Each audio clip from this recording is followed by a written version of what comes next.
buenas para todos. Nos encontramos aquí en este podcast en mi persona, Victoria Pedraza, mis compañeras Lipni Suárez y Reina Andrades para presentar hoy un capítulo donde trataremos sobre el funcionalismo, sus respectivas teorías y por qué son importantes a considerar en la sociología de la comunicación, ¿no? Y seguidamente vamos a tocar temas de la agenda setting y la teoría de usos de las gratificaciones. Hola chicas, ¿cómo están?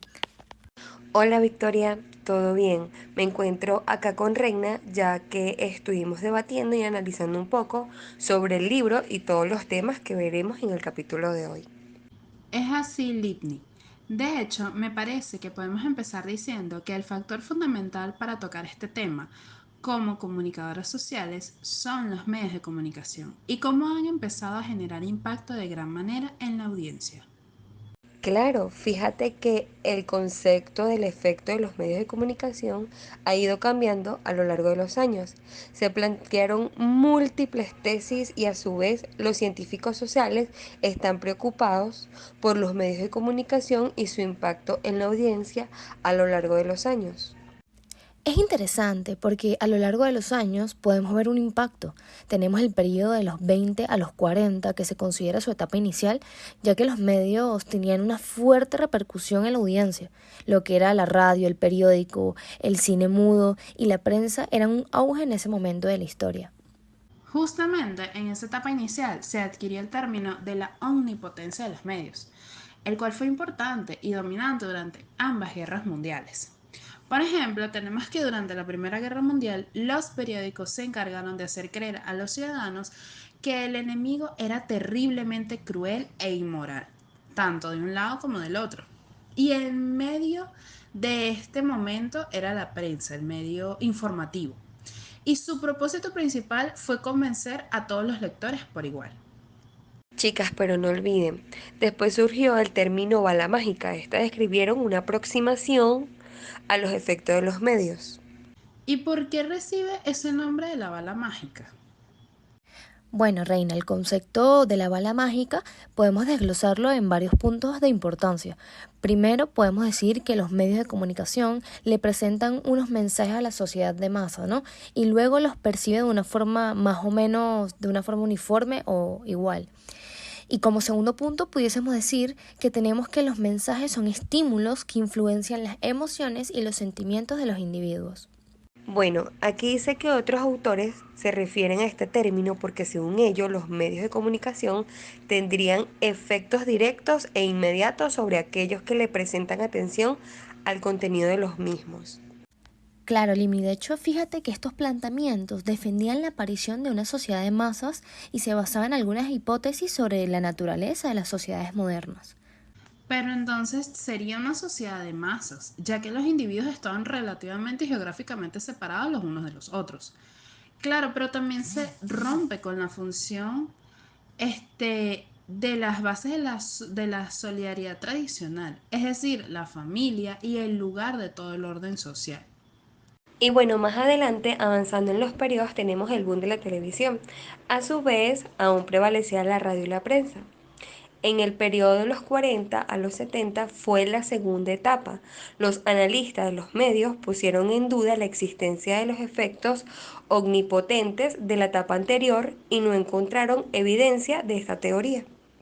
Y bueno, por último tenemos de los años 70 a los 99 las investigaciones realizadas que se adaptaron en nuevas conclusiones sobre estos efectos de los medios de comunicación en las masas que los consumen. ¿Y a qué conclusiones llegaron los científicos sociales? Fíjate que uno de los efectos era cognitivo, sobre todo en los años 80, ya que fue el auge de esta teoría de la percepción selectiva en este tiempo. Y Lowry dice que esta fue una de las principales teorías, que la primera que los medios de comunicación transmiten los mensajes a los miembros de la sociedad de masas, pero estos mensajes son recibidos e interpretados de manera selectiva por cada uno de los individuos. Y el punto número dos de estas teorías es que el más importante era la base de la selectividad, es decir, lo que reside en las diferencias en los ámbitos de la percepción de los diferentes miembros de la sociedad. En la actualidad podemos ver cómo los efectos de los medios de comunicación en los niños ilustran la diferencia entre el impacto del contenido y de los aspectos estructurales de los más medias. Algunos de estos estudios sobre los efectos de la violencia televisiva en los niños están basados en el contenido de los medios de comunicación. Si bien esta relación, violencia en medios de comunicación, no es la única establecida.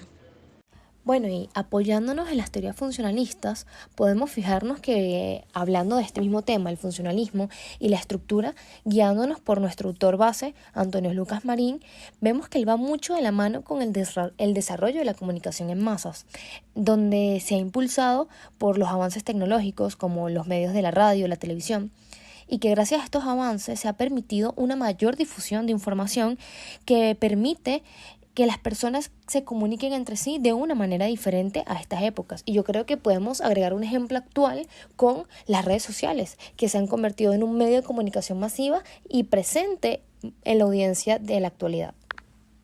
Tenemos también que, según Lucas Marín y una de sus teorías llamada la Agenda SETI, sostiene que estos medios y todos los medios de comunicación tienen un gran poder para influir en las agendas públicas y la percepción del público, ya que no solo son los medios de comunicación que informan, sino los que definen qué temas son realmente importantes y cuáles no.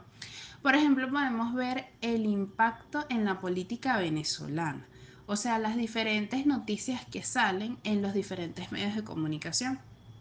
En cuanto a la teoría de las gratificaciones, esta tiene 5 presupuestos. 1. El público es activo y se acerca a los medios para lograr ciertos objetivos. 2. Cada miembro de la audiencia tiene la iniciativa de vincular la gratificación de una necesidad con la elección de un medio. 3. Hay una competencia entre las más media y otras fuentes a la hora de procurar gratificaciones a los sujetos. 4. Los individuos poseen la suficiente capacidad para reconocer sus motivos de uso o sus necesidades. 5. Los juicios de valor acerca de la calidad cultural e influencia nociva o no de los contenidos de los medios resultan inválidos si se renunciara a conocer lo que se declara al respecto de los componentes del público. Marín también aborda otras teorías relevantes en los estudios de comunicación y la construcción de la realidad social. Dos de estas teorías son la teoría del cultivo y la teoría de la socialización. Tenemos la teoría después del cultivo, que sostiene que los medios de comunicación tienen un impacto acumulativo en la percepción de la realidad social y en la formación de valores y actitudes. Según esta teoría, la exposición constante de ciertos mensajes y representaciones en los medios de comunicación pueden moldear la percepción de las personas. Por su parte, la teoría de la socialización sostiene que los medios de comunicación son una de las muchas fuentes que influyen en la socialización de las personas.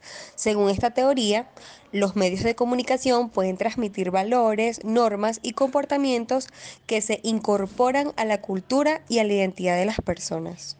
Claro, y bueno, también si hablamos de lo que es la teoría de comunicación llevado a esto, la teoría de comunicación en 2 pasos, podemos ver que esta sugiere que la influencia de los medios en la opinión pública, en los medios públicos, no es algo directo, sino más bien fundamental. El público en general está influenciado por los líderes de opinión que están vinculados de una forma directa a los medios de comunicación. Y podemos decir, pero ¿por qué pasa esto? Entonces, básicamente lo que esta teoría nos sugiere es que los medios funcionan como el mediador entre los acontecimientos mundiales y la audiencia, la noticia y la persona que necesita escuchar esta noticia. Los acontecimientos claramente son elegidos, se interpretan y se presentan de una manera diferente según el medio de comunicación por su propio derecho y son transmitidos por los líderes de opinión, dando la influencia que para ellos sea mejor requerida hacia su público. En este caso tenemos la agenda setting, la teoría de la fijación de la agenda, también conocida como la teoría de la agenda setting por su nombre en inglés. Postula que los medios de comunicación de masas tienen una gran influencia sobre el público al determinar qué asuntos poseen intereses informativos y cuánto espacio e importancia se les da. Con la teoría de la agenda setting de Lucas Marín, él sostiene que los medios de comunicación no son solo transmisores de información, sino actores sociales que participan activamente en la construcción de la realidad social.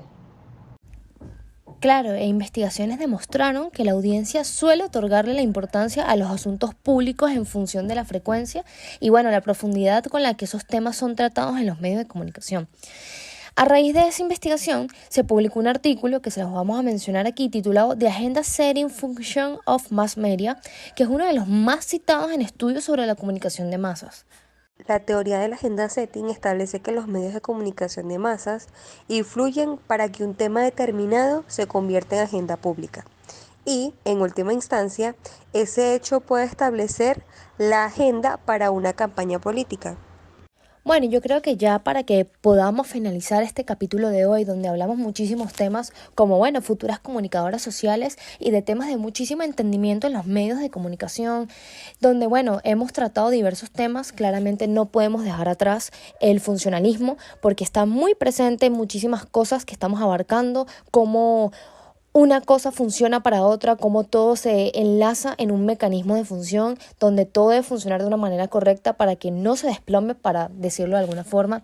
Pero también tratamos muchas cosas más, como esta influencia que los medios de comunicación tienen en la audiencia, cómo influyen, cómo manejan. Incluso podemos utilizar el término de cómo controlan a las personas, a esta audiencia, ¿no? A través de los medios. Hicimos un recuento de la historia, cómo los medios han influido en diversas épocas históricas. Claramente ya hemos visto en nuestra actualidad, ¿no? Una variación entre cómo los medios ya algunos tienen menos influencia que otros y cómo otros se han vuelto medios sumamente masivos para la esparción de la información. Entonces entrelazamos muchísimas cosas que nos permiten conocer y entender realmente cómo funciona nuestro manejo comunicacional en la actualidad. Entonces nos despedimos aquí nuevamente, Victoria Pedraza, Limni Suárez y Reina Andrades para este capítulo de hoy.